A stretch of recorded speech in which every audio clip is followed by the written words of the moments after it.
porque tá muito Olá, difícil. pessoal. Vamos iniciar nossa aula do sétimo ano aí falando sobre vírus. E hoje a gente vai retratar sobre a questão da raiva, ou você pode chamar de hidrofobia. Mais na frente você vai entender por que que a raiva, ela segue aí o critério desse nome, de hidrofobia. Bom, o vírus da raiva ataca o sistema nervoso. Bom, antes da gente entender como funciona o mecanismo do vírus da raiva, a gente tem que entender o que que é sistema nervoso, né? O que que quer dizer sistema nervoso? O sistema nervoso, ele é o nosso sistema constituído pelo encéfalo e pela medula espinal.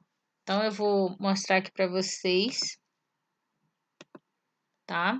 Então, aqui nós temos o encéfalo, que é a parte da cabeça, e nós temos a medula espinal, que é esse tubo aqui grande, essa tubulação aqui grande.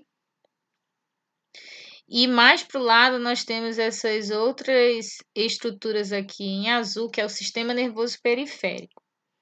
Então, o sistema nervoso ele é tudo isso, tá? Ele é o encéfalo, a medula espinal, que é esse tubo grande, e essas outras estruturas aqui ao redor do nosso corpo, espalhadas pelo nosso corpo, chamado de sistema nervoso periférico. Mais aqui do lado nós temos uma especificação do sistema nervoso. Encéfalo, parte da cabeça, incluindo o nosso cérebro, medula espinal e para os lados aqui, por isso que é chamado de sistema nervoso periférico, são os nervos periféricos. Então, como eu havia falado, o vírus da raiva, ele ataca o sistema nervoso. Então, a partir do momento que um animal contaminado com o vírus inocula, né, o vírus no seu tecido, aqui no caso ele está inoculando aí na pele.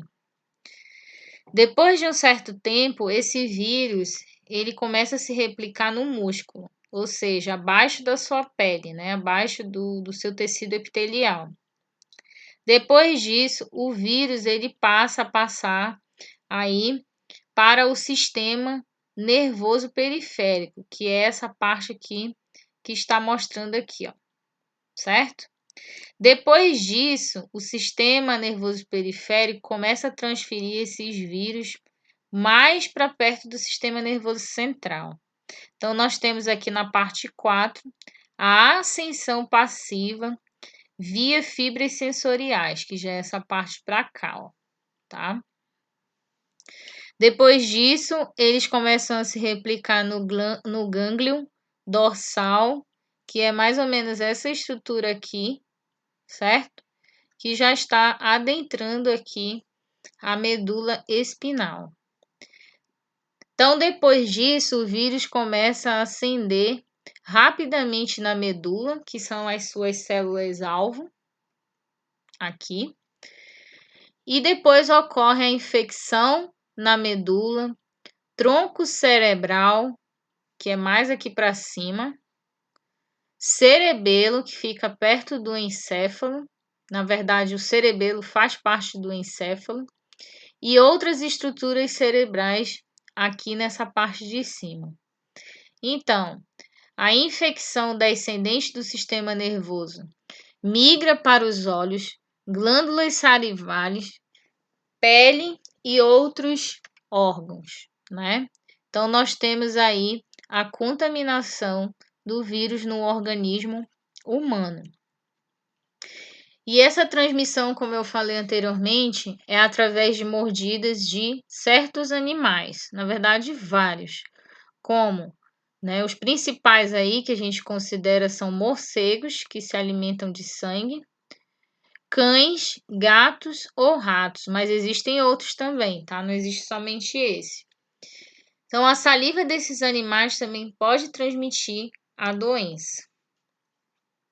Aqui no caso, nós podemos observar um cão que já está infectado pelo vírus. Aqui o morcego, a espécie, no caso que transmite o vírus é uma espécie que se alimenta de sangue, que é o Desmodus rotundus, que é na verdade, uma espécie de morcego, e também pode ser transmitida por gatos selvagens ou gatos domésticos. Aqui nós temos uma caricatura do século XIX que mostra o pânico com um cão raivoso. Louis Pasteur. Vocês lembram que a gente estudou sobre esse carinha aí? Lá mais para trás, quando a gente falou sobre teoria da geração espontânea? Pois é, o Louis Pasteur, ele foi o primeiro a desenvolver uma vacina contra o vírus da raiva. Ou seja, essa vacina ela é chamada de vacina antirrábica. Então, aqui é a imagem do Louis Pasteur. Então, aqui nós temos o ciclo de transmissão do vírus da raiva e ele tem aí diversas formas de transmissão, né? Vamos logo destacar a parte urbana. Então, o homem ele pode se contaminar com o vírus através de um ciclo urbano, ou seja, de animais que vivem nas cidades, em urbanização. No ciclo rural, através de animais como cavalos, bois, vacas.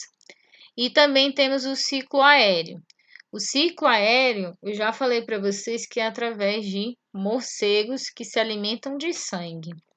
Também temos a transmissão através do ciclo silvestre, como alguns tipos de animais silvestres, entre eles macacos, gambás e lobos.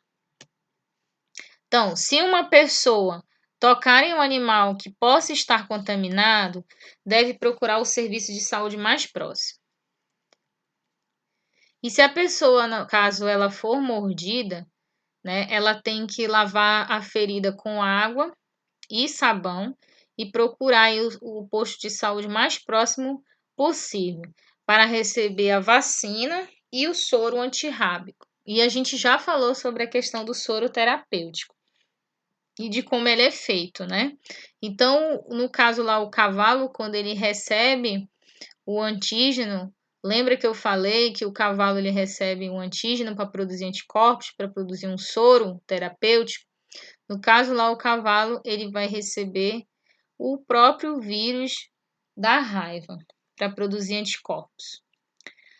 Então, tudo isso tem que ser feito antes que os sintomas da doença apareçam.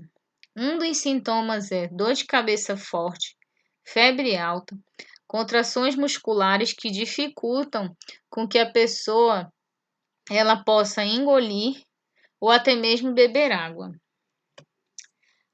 E apesar de que a pessoa ela na verdade aí não consegue engolir a água, é que deu origem ao nome que eu falei para vocês, hidrofobia. Hidro significa água e fobia significa medo, ou seja, medo de água. E aí, por isso que a gente pode chamar também essa doença de raiva ou hidrofobia. Então, foi devido a esse fato, né, de a pessoa não conseguir engolir água ou comer de forma correta, que deu origem a esse nome. Então, é importante ressaltar que se não houver atendimento médico rápido, essa doença pode se tornar fatal, ou seja, a pessoa ela pode morrer de uma forma muito trágica. Uma dessas formas trágicas de morte é a falta da consciência, a pessoa ela fica delirando. Como vocês podem ver aqui nessa imagem, nós temos um paciente com raiva e aqui nós temos uma outra pessoa também infectada. Então, os sintomas são, na verdade, os sintomas são parecidos com dos animais, né? Quando o animal já está totalmente contaminado pelo vírus.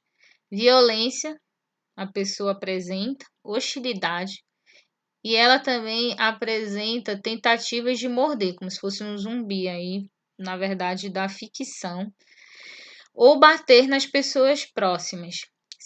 Se a pessoa sobreviver a estes sintomas, ela passa por paralisia muscular, asfixia, levando à morte. É muito importante manter em dia a carteira de vacinação de cães, gatos e outros animais de estimação, seguindo sempre instruções do médico veterinário. Então, por isso que é importante manter a vacina dos animais em dia, para que eles não consigam contrair o vírus e assim transmitir para nós seres humanos. Então, na próxima aula, a gente vai enfatizar aí no assunto da AIDS. A gente só não vai entrar em detalhes agora em relação à AIDS, porque é um conteúdo bem complicado, é uma coisa que tem que ser trabalhada de uma forma bem contextualizada, bem explicada e bem esquematizada. Então, eu espero que tenham gostado da aula e até a próxima.